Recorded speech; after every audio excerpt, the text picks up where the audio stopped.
àǹtí Yínká aláṣeyọrí ẹ mọ̀ wùlẹ̀ ṣèyọnu ṣé ẹ rí iṣẹ́ ìránṣẹ́ orí afẹ́fẹ́ cyberspace fúnra rẹ̀ ó yàtọ̀ sí pé ministry pé yàn ń ṣe ministration iṣẹ́ ìránṣẹ́ ọ̀tọ̀ ni cyberspace ó dúró lọ́tọ̀ as a minister of God tẹ́yìn jẹ́ you are a minister of God. Are you getting my point now? You are a minister of God. Láyé àtijọ́ nígbà tó ti sí cyberspace, iṣẹ́ ìránṣẹ́ ó dá dúró ó sì dá wà ní. Ṣùgbọ́n nísìnyí tó ṣe pé orí afẹ́fẹ́ in the most administration tí ń take place, we have to balance it.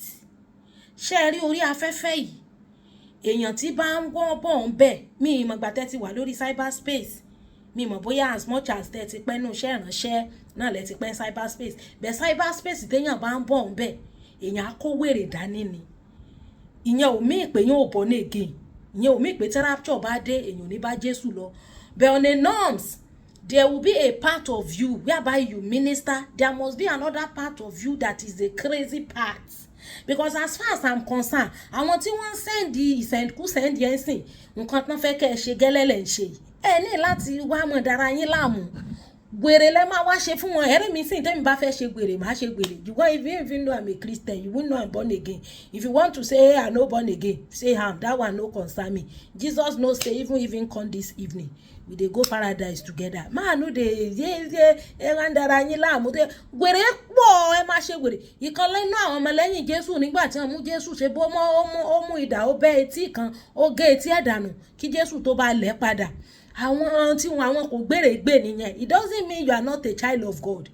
ṣó yẹ yín mà ó tó bá jẹ́ irú àwa báyìí tó ṣe pọ́n mọ̀ páwa náà ní scoring lórí wọ́n ti mọ̀ wípé wàá kó wèrè wá fún ọ ni ẹ mọ̀ jẹ́ kí aspect pé ẹ jẹ́ minister of God yẹn ẹ mọ̀ jẹ́ ó mọ̀ reflect láwọn side tó bá ti yẹ kí kéyìn òun wèrè jáde I dey tell you because as much as you are doing all of this tẹ́ bá ti ń jẹ́ kán mọ̀ pé nǹkan tẹ́ ń ṣe ó dùn yín the more they know it pains you the more they continue but as much as you give them gbasgbos everybody go sit down and rest and ẹ̀yin tẹ́ mọ̀ ń tẹ comment pé you don't need all of this you are more than all of this go and build a page when you build a page work labor day and night and post something on your page get to that stage whereby God is helping you and you are growing and let some set of idiots be coming to your DM and be typing trash. Let us see the way you are going to react.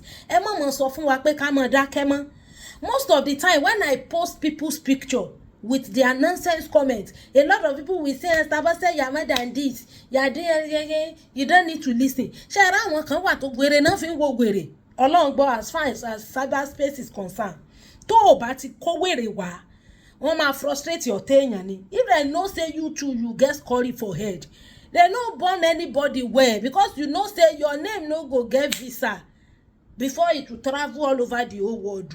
If you can't type nonsense for my DM I go post your family here ìkan tẹ́lẹ̀ ń káwọn ará ìyá gan kú bọ̀ láti bí oṣù mẹ́ta ń orí wọn.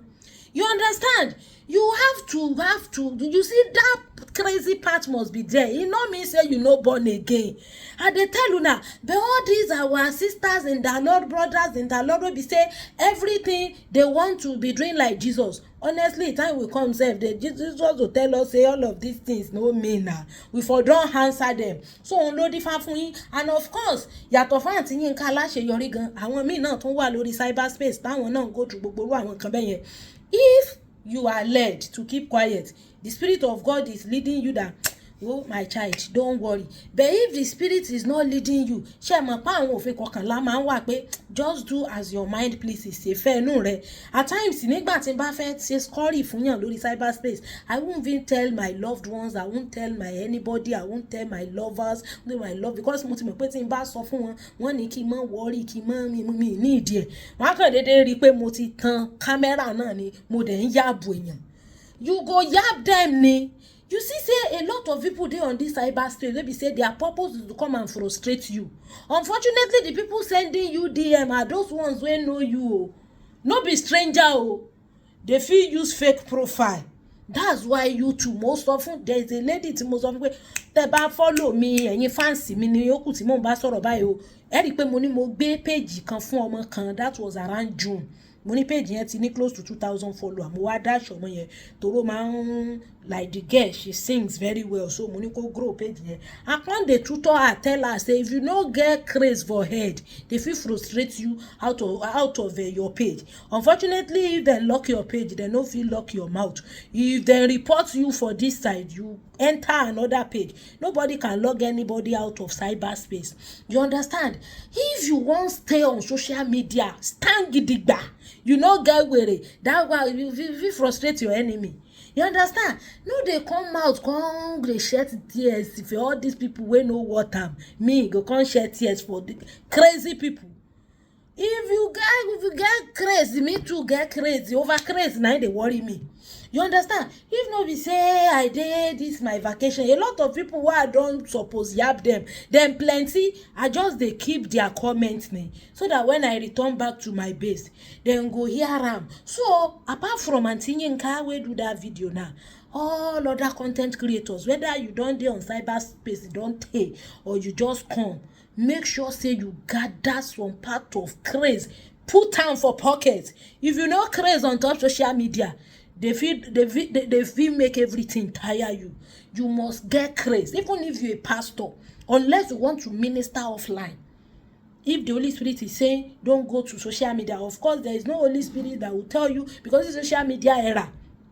You understand? People feel born again according to your message where they hear from you. You know, Bible says faith cometh by hearing the word of God. Virtually everybody is now is on social media. So if you're ministry on here, you must get some part of craze. That one no be craze where no fit make you make heaven. That one, no, Jesus no concerned about that one. Everybody knows say Jesus is Lord, no controversy. If Jesus come with the rapture together, that one no be problem. But you won't feel, come on, so me, I'm a minister of God. But one binu mo share with it. If anybody do anyhow, he go see anyhow. Me, you yap them me.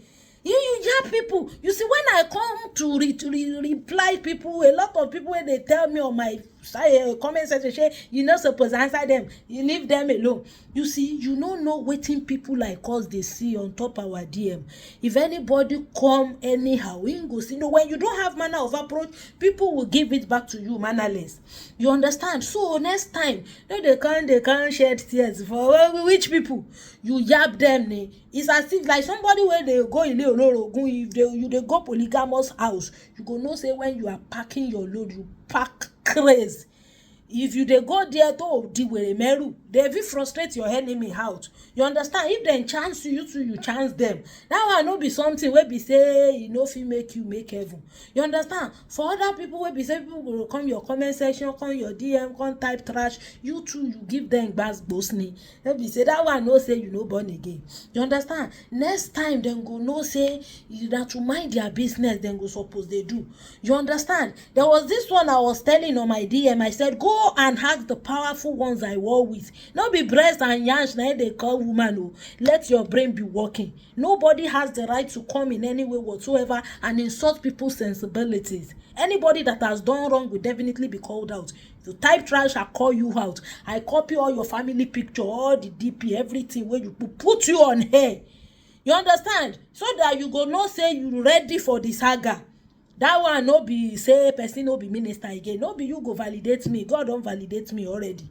You understand? No, they come give people mouth. All the people where they type nonsense to you. Now as you can't do all of this, now then go sit down, they happy. For where? Now yab you go yab them.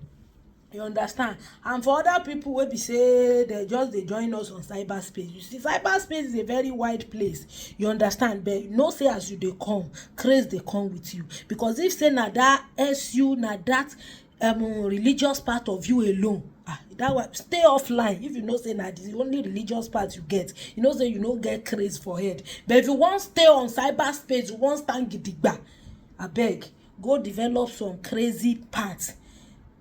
Now that side you go use they tackle people where they type trash. Don't be say you go come here, come cry for waiting now. People will know what time. person wey know say he wan die but he no see transformer very close to him house make him go hug transformer ni. You understand? Back to the sender every time. No sit down dey waste your time you come cry for people wey no want am. Anybody wey do anyhow go see anyhow. Alright guys, thank